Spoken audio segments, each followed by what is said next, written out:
আসসালামু আলাইকুম। বিশ্ব কাঁপানো খবর জানাচ্ছি আমি মেহজাবিন ইসলাম। আপনি দেখছেন বিশ্বপ্রবাহ। ভারী বৃষ্টিতে গাজায় ত্রাণ শিবির প্লাবিত। ইসরায়েলি হামলায় আরও 2 ফিলিস্তিনি নিহত। উত্তেজনার মধ্যে লেবানন দূতাবাস থেকে কর্মীদের সরিয়ে নিল যুক্তরাষ্ট্র। পাকিস্তানের সামরিক বাহিনীর ওপর হামলার হুঁশিয়ারি। ইউক্রেনে রাতভর রাশিয়ার হামলায় নিহত 3।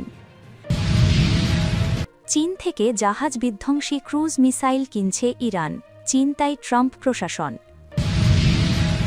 ইরানে বাজারে সামরিক হেলিকপ্টার বিধ্বস্ত, নিহত 4। এতক্ষণ শুনলেন সংবাদের শিরোনাম। এবার চলুন দেখে নিই প্রতিটি সংবাদের বিস্তারিত। ভারী বৃষ্টিতে গাজায় ত্রাণ শিবির প্লাবিত। ইসরায়েলি হামলায় আরও 2 ফিলিস্তিনি নিহত। গাজা জুড়ে শীতকালীন ভারী বৃষ্টিতে অস্থায়ী ত্রাণ শিবিরগুলো পানিতে তলিয়ে গেছে। পবিত্র রমজান মাস শুরু হবার পর প্রথম বড় শীতকালীন ঝড়ে সোমবার রাত থেকে মঙ্গলবার পর্যন্ত উপকূলীয় এই অবরুদ্ধ ভূখণ্ড ব্যাপকভাবে ক্ষতির মুখে পড়েছে। এর মধ্যে 2 ফিলিস্তিনিকে হত্যা করেছে ইসরায়েল। এ খবর দিয়েছে আল জাজিরা। এতে বলা হয়, গাজার সিভিল ডিফেন্স ইউনিট জানিয়েছে রাতে একাধিক জরুরি সহায়তার কল পাওয়া যায়।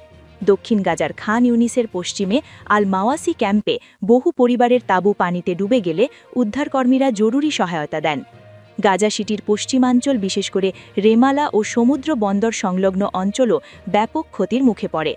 সামাজিক মাধ্যমে ছড়িয়ে পড়া ভিডিওতে দেখা যায় রেমালে পানিতে ডুবে থাকা তাঁবুর মধ্যে বাসিন্দারা সামান্য জিনিসপত্র বাঁচানোর চেষ্টা করছেন। এদিকে গত অক্টোবরে হামাসের সঙ্গে ঘোষিত যুদ্ধবিরতির পর থেকেও ইসরায়েলি বাহিনীর হামলা অব্যাহত আছে। উত্তর গাজার বেইত লাহিয়া এলাকায় দখলদার বাহিনীর অভিযানে এক কিশোর সহ 2 জন ফিলিস্তিনি নিহত হয়েছেন।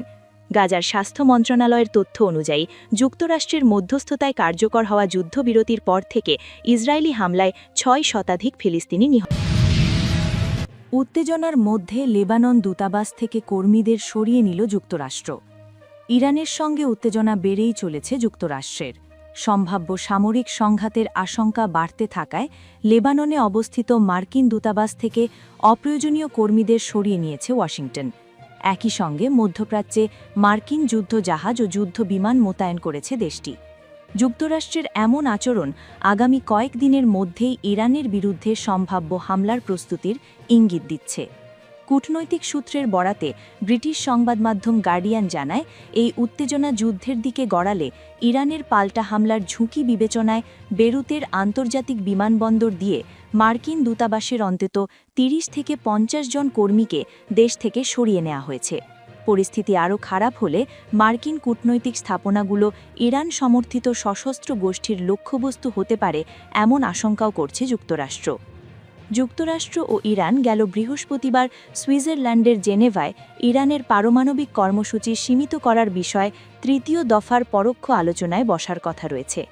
মার্কিন প্রেসিডেন্ট ডোনাল্ড ট্রাম্প জানিয়েছেন, তিনি এমন একটি অর্থবহ চুক্তি চান যা ইরানকে পারমাণবিক অস্ত্র তৈরির পথ থেকে বিরত রাখবে। একই সঙ্গে তিনি সতর্ক করে বলেছেন, কোনো চুক্তি না হলে খারাপ কিছু ঘটতে পারে। এর আগেও ইরানের সঙ্গে সংঘাতের প্রস্তুতির অংশ হিসেবে যুক্তরাষ্ট্র বিভিন্ন দেশে থাকা তার দূতাবাস ও সামরিক ঘাঁটি থেকে কর্মী সরিয়ে নিয়েছে। 2025 সালে ইরানের ইউরেনিয়াম সমৃদ্ধকরণ ও সংশ্লিষ্ট স্থাপনায় হামলার আগে ইরাক, বাহরাইন ও কুয়েতে থাকা মার্কিন দূতাবাসগুলো থেকেও অপ্রয়োজনীয় কর্মী প্রত্যাহার করা হয়েছিল। সোমবার মার্কিন পররাষ্ট্র দপ্তরের এক জ্যেষ্ঠ কর্মকর্তা বলেন, পররাষ্ট্র দপ্তর বেরুতে অবস্থিত মার্কিন দূতাবাস থেকে জরুরি নয় এমন সরকারি কর্মী ও তাদের পরিবারের সদস্যদের দেশ ছাড়ার নির্দেশ দিয়েছে। পাকিস্তানের সামরিক বাহিনীর উপর হামলার হুঁশিয়ারি। হামলায় বহু বেসামরিক নাগরিক হতাহতের ঘটনায় পাকিস্তানকে কড়া হুঁশিয়ারি বার্তা দিল আফগানিস্তান।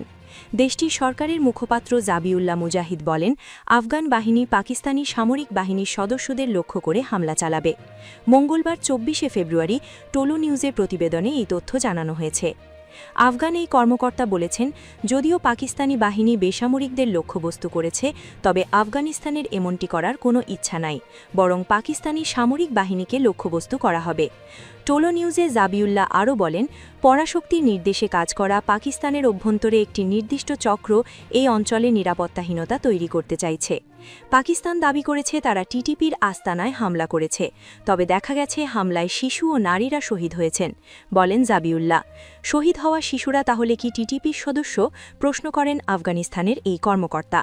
জাবিউল্লাহ বলেন, টিটিপিকে লক্ষ্যবস্তু করার অজুহাতে পাকিস্তানের সামরিক বাহিনী আফগানিস্তানে হামলা চালিয়েছে, তবে তারা নারী ও শিশুসহ বেসামরিক নাগরিকদের হত্যা করেছে। সাক্ষাৎকারে আফগান এই নেতা বলেন, অসুস্থ কোনো ব্যক্তিও ডুরান্ড লাইন অতিক্রম করতে পারে না, তাহলে টিটিপি সদস্যরা কিভাবে এই সীমান্ত অতিক্রম করবে? এছাড়া পাকিস্তানের সাম্প্রতিক হামলা ও নিরাপত্তাহীনতার ইস্যুতে আফগানিস্তানের কোনো সংযোগ নেই বলে দাবি করেছেন জাবিউল্লাহ। এটি পাকিস্তানের নিজস্ব সমস্যা, বলেন তিনি। জাবিউল্লাহ বলেছেন, প্রথমত আমরা এমন অবৈধ পদক্ষেপের জবাব দেব, দ্বিতীয়ত আমরা আমাদের নিরাপত্তা জোরদার করব, তৃতীয়ত আমরা ষড়যন্ত্রের পরিকল্পনা নস্যাৎ করে দেব। ইউক্রেনে রাতভর রাশিয়ার হামলায় নিহত ৩। ইউক্রেনের ওডেসা অঞ্চলে রাতভর ড্রোন ও ক্ষেপণাস্ত্র হামলা চালিয়েছে রাশিয়া।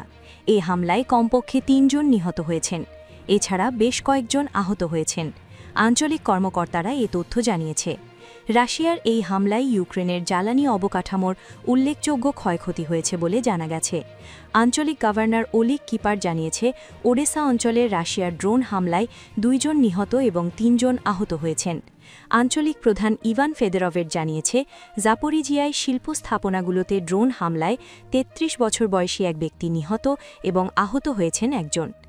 এদিকে চলমান সংঘাতের কারণে রাশিয়া এবং ইউক্রেন উভয় দেশের দাবি সঠিকভাবে যাচাই করা কঠিন হয়ে পড়েছে। চীন থেকে জাহাজ বিধ্বংসী ক্রুজ মিসাইল কিনছে ইরান। ইরানে হামলা করার জন্য আরব সাগরে যুদ্ধ বিমানবাহী রণতরী আব্রাহাম লিঙ্কন মোতায়েন করেছে যুক্তরাষ্ট্র।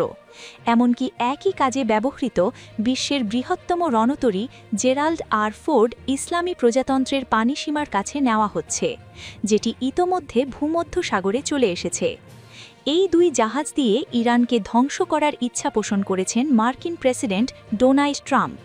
তবে এসব রণতরীকে ওয়াশিংটন যত ভয়ঙ্কর করেই উপস্থাপন করুক না কেন, তাতে কিছুই যায় আসে না বলে বরাবরই বলে আসছে তেহরান। এতদিন বিষয়টি নিয়ে ভাবনাই ছিল খোদ যুক্তরাষ্ট্রসহ দেশটির মিত্ররা।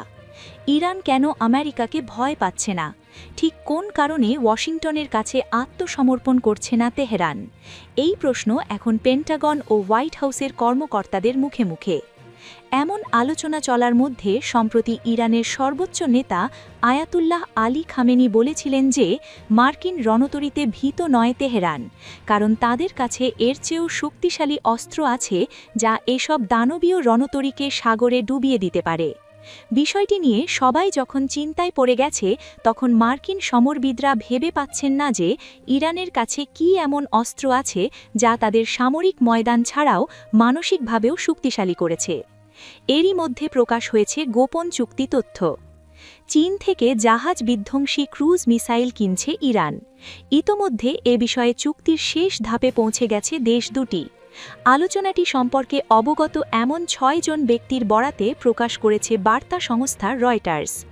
প্রতিবেদনে বলা হয়, চীন থেকে দেশটির তৈরি জাহাজ বিধ্বংসী সুপারসনিক। ইরানে বাজারে সামরিক হেলিকপ্টার বিধ্বস্ত, নিহত ৪।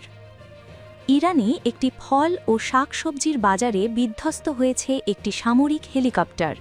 এতে কমপক্ষে ৪ জন নিহত হয়েছেন। মঙ্গলবার ইরানের দোরচে শহরে ঘটেছে এ ঘটনা। এই শহরটি ইরানের ইস্ফাহান প্রদেশে অবস্থিত। রাজধানী তেহরান থেকে দোরচের দূরত্ব ৩৩০ কিলোমিটার। ইস্ফাহান প্রদেশটি সামরিক কৌশলগত দিক থেকে বেশ গুরুত্বপূর্ণ। এই প্রদেশে ইরানের কয়েকটি বড় বিমান ঘাঁটি এবং দেশটির পরমাণু প্রকল্পের সঙ্গে সংশ্লিষ্ট গুরুত্বপূর্ণ কিছু ঘাঁটি রয়েছে।